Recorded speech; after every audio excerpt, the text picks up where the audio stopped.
Hello everyone, welcome today to my channel. Today we are making this super easy and simple DIY knitted wall tapestry. I love how this wall tapestry turned out. It was super easy and simple to make. It took me around 2 hours to complete, but it was very easy. And I'm going to show you guys step by step on just how you can make it. So, getting started, you are going to need some white super bulky yarn for the base, and orange, black, blue, and light blue and gray yarn for the details on the snowman. As well as that, you're going to need knitting needles. I'm using US 10 size knitting needles, which are UK 4, along with scissors and a wooden dowel and a tapestry needle. If you don't have a tapestry needle, you can also use a needle with a wide hole on the top. Tapestry needles also go by the name of yarn needles, so if you go to the store, it might be called a yarn needle there. And I would like to apologize for not posting any videos for so long. I just have been super busy and hadn't had the time to post. But don't worry, more videos are coming, so stay tuned. Okay, so starting off, I'm going to grab my knitting needles. And I am going to take my white yarn and I'm going to estimate how much yarn I need to leave. Generally, it's 1 inch per stitch, so around 15 inches since we're using 15 stitches, but you can totally eyeball it, and eyeballing always works. Okay, so now we are going to make our slip knot. You guys can see what I'm doing. It's kind of difficult to explain. I also have a video on knitting basics, which I will link down below, also in the iCard up on the right hand side, as well as at the end of the video. Now I'm going to start out by casting on my stitches. You are going to cast on 15 stitches for this project. And you guys can see what I'm doing again.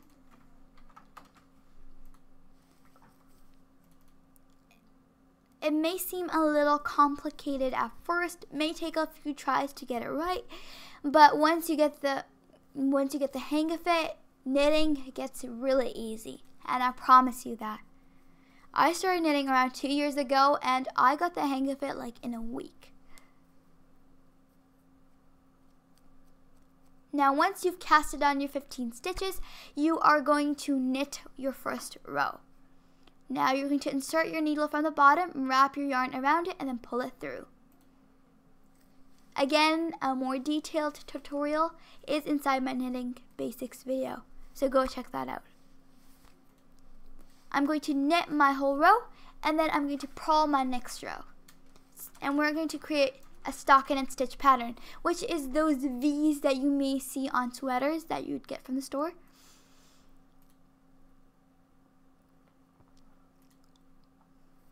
So you are going to knit one row, purl one row, and then knit the other row, then purl the next row. This is how you're going to get those V's. So purling is pretty much the same as knitting. You just insert your needle from the top instead of the bottom. You wrap around your yarn. Make sure that your yarn's at the front when you're starting. Otherwise, you're going to have two loops or 2 stitches on your needle, which is not what you want. So I'm going to wrap that around and then pull it through.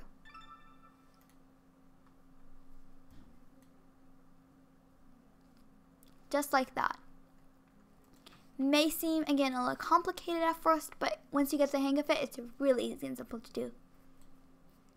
Generally, most people will find purling a little bit more trickier than knitting, so that's why I just wanted to go in a little bit more detail and depth in this video.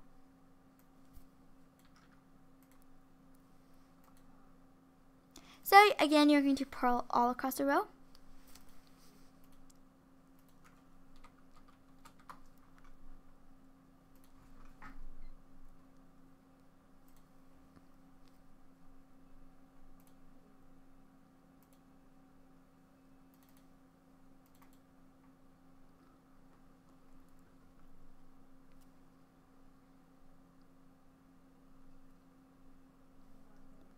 once you've got that,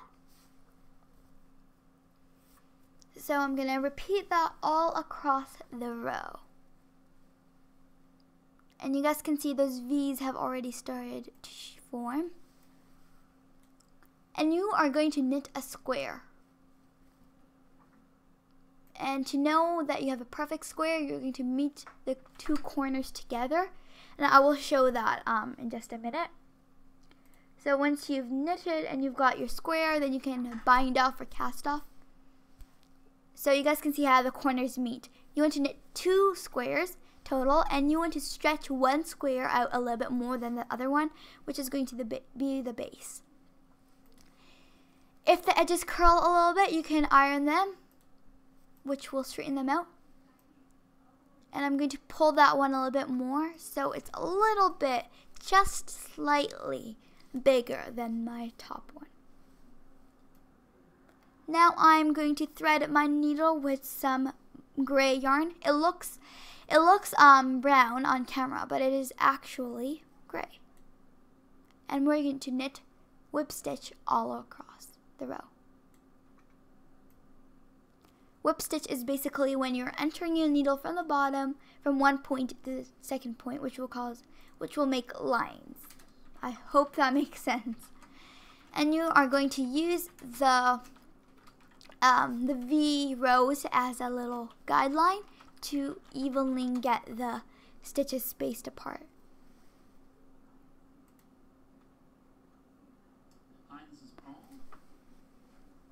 Okay, so once you've got that all across, it's very easy and simple to do.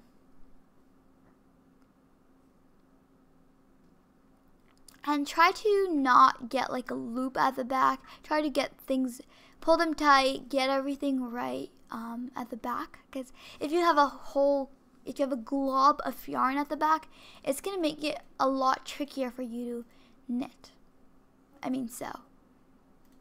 Now we are going to sew a line all across the top and then all across the bottom. Sorry. And I'm going to make a stitch every 3 rows.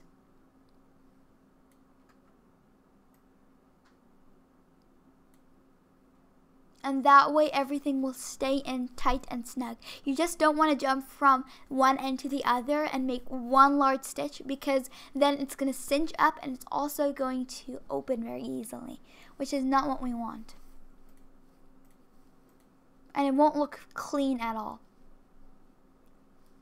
We're going to sew a line on the top and on the bottom. If you run out of thread, you can just tie it at the back and then get some new thread and just start sewing again.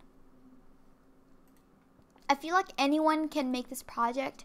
It doesn't require too many expert sewing skills. I'm not so great at sewing, so this project was great for me too.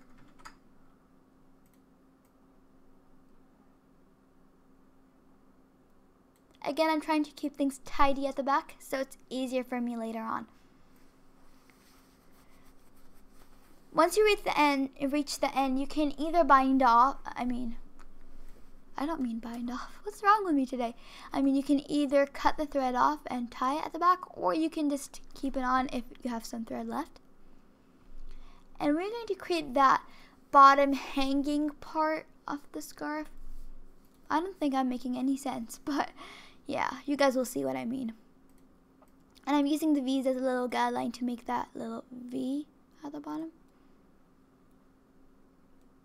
And I'm going to make some stripes inside of our scarf. And again, the whole purpose of knitting 2 squares was so the bottom square would be a little bit bigger than the top one. Okay, now it's time to make the face.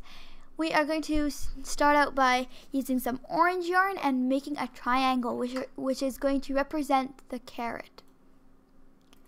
And I'm going to make some little lines inside the carrot to represent the texture of a carrot.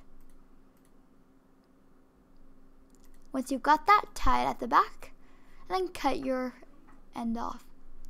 Now we can make the eyes. I'm going to start out with some black yarn. and I'm going to make tiny stitches until I get an oval. It's very easy and simple to do. Once you've got that done, you can start filling the inside a little bit. And I'm going to make a little circle inside of my oval, which is going to represent the pupil. I'm going to tie it off at the end, at the back, sorry. And I'm going to make 2 of these eyes, obviously.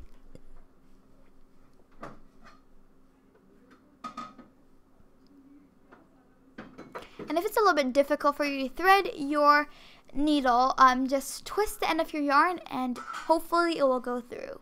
It may take a little bit of practice, and not practice, I mean a little bit of time to get it through.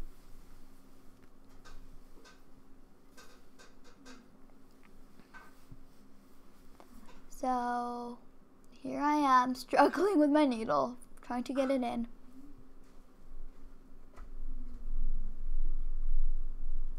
Okay, finally, I've got it in. Now I can sew on my second eye. So I know it may look a little bit creepy at first. Mine definitely looked very creepy when I was sewing it on. But as soon as you make the mouth, the smile, everything just comes together. Trust me. You'll see it for yourself.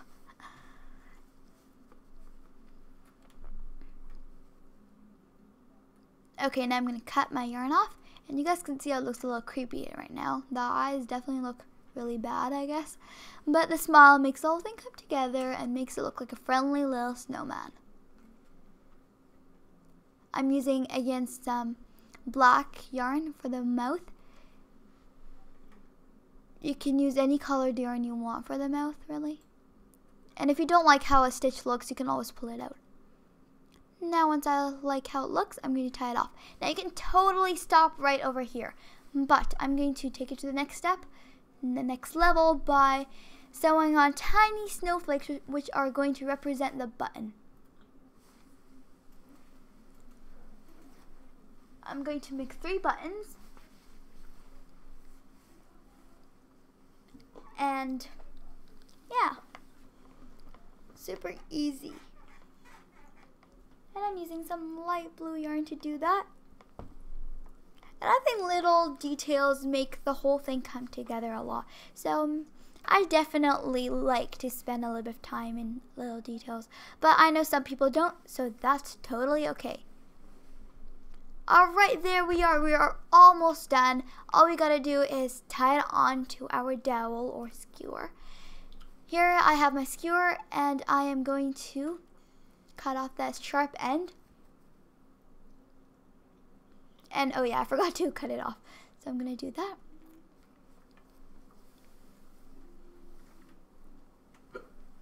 Once I've got that, I'm going to take some black yarn, which I'm going to tie at the top. I feel like the dowel, like top part, kind of makes it look like a hat, which I really like.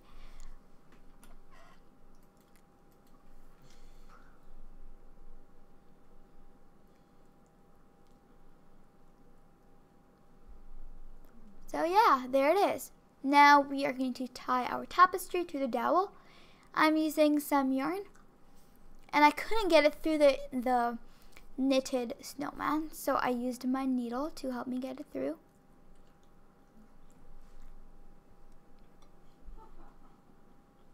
There we go. Now I'm going to tie this, and you want to tie it super tight.